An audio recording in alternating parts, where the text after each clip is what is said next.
ታሪኩ የሚጀምረው በድብቅ በሚረበሽ አንድ አደገኛ ሴራ ነው። ሁለት ሰዎች የአንድን ሰው ሕይወት ለማጥፋት እቅድ እያወጡ ይገኛሉ። አንደኛው ሕሊናው የወቀሰው ቢያመነታም፣ ሌላኛው ግን ገንዘቡን አስቀድሞ በመቀበላቸው ወደኋላ ማለት እንደማይችሉ በማሳሰብ ያበረታተዋል። ሰላም ውድ የአትሮኖስ ዩቲዩብ ቻናል ቤተሰቦቻችን እንደምንቆያችሁ፣ ዛሬም እንግዲህ በአንድ ቪዲዮ መጠናል። እስከ ፕሮግራሙ ፍጻሜ አብራችሁን ቆዩ። ዛሬ ይዘንላችሁ የመጣ ነው በዘውድ ክፍል 171 ላይ የሚታዩ ትዕይንቶችን ነው። እስከ ፕሮግራሙ ፍጻሜ አብራችሁን ቆዩ። ታሪኩ የሚጀምረው በድብቅ በሚሸረብ አንድ አደገኛ ሴራ ሲሆን ሁለት ሰዎች የአንድ ሰው ሕይወት ለማጥፋት እቅድ እያወጡና እያውጠነጠኑ ይገኛል። አንደኛው ሕሊናው የወቀሰው ቢያመነታም፣ ሌላኛው ግን ገንዘቡን አስቀድመው በመቀበላቸው ወደኋላ ማለት እንደማይችሉ በማሳሰብ ያበረታተዋል።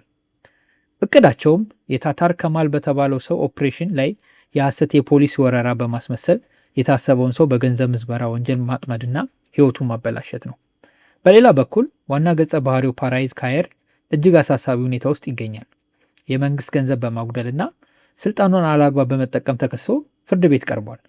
ፓራይዝም ከምንም ነገር በላይ የሚወደው ልጁን መልሶ ለማግኘት ሲል ኃይል ለሆነው የከተማው አለቃ ባህሪ ታላቅ ቃል ኪዳን ይገባል። ባህሪም ልጁን እንዲያስመልስለት ከረዳው ሕይወቱን ሙሉ ለሱ በማደር በታማኝነት ሊያገለግለውና ከጎኑ ሊቆም ቃል ይገባለታል። በዚህ መሃል በባህሪ ግዛት ውስጥ የውስጥ ውጥረት ነግሷል። የባህሪ ልጅ ሳድረዲን ከአንድ የሆቴል የቪዲዮ ማስረጃ ጋር በተያያዘ ነጅቴን የተባለ ጠበቃ ይዞ ይመጣል። በጉዳዩ ላይ የ10,000 ሊራ ክፍያና የማስፈራሪያ ወሬዎች ይነሳሉ። ባህሪ ግን ልጆቹ ከሱ እውቅና ውጭ በሚሰሩት ያልተጠበቀና የድብቅ ስራ ክፉኛ ተቆጥቶ የማስፈራሪያውን ሴራ ውድቅ በማድረግ ዳግመኛ እንዲህ አይነት ስህተት እንዳይሰሩ አጥብቆ ያስጠነቅቃቸዋል። ከቤተሰቡና ከወንጀል ዓለሙ ውጣ ውረድ ባሻገር የፍቅር ግንኙነትም ክፉኛ ፈተና ውስጥ ወድቋል። አይሸጉል በፓራይዝ ተደጋጋሚ ውሸቶችና ባልተጠበቁ ክስተቶች ተስፋ ቆርጣለች። እውነቱን እንድታውቅ ትፈልጋለች። ፓራይዝ በበኩሉ ያለፈ ሕይወቱ በስህተት የተሞላ መሆኑ ቢያምንም የተከሰሰበትን የግቦ ወንጀል ግን ፈጽሞ እንዳላደረገ ይሟገታል።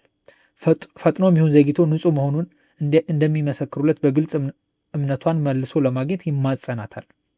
የፍርድ ቤቱ ቀን እየተቃረበ ሲመጣ የፓራይዝ ተቃዋሚዎች ወይም ደግሞ የልጁ አያቶች ልጁ ሲናን ወደ ፓራይዝ እንዳይመለስ ዳኛው በጫና ስር ለማድረግ ከፍተኛ ጥረት እያደረጉ ነው። ታሪኩ የሚያበቃው በአባትና ልጅ ልብ በሚነካ የስልክ ልውውጥ ነው።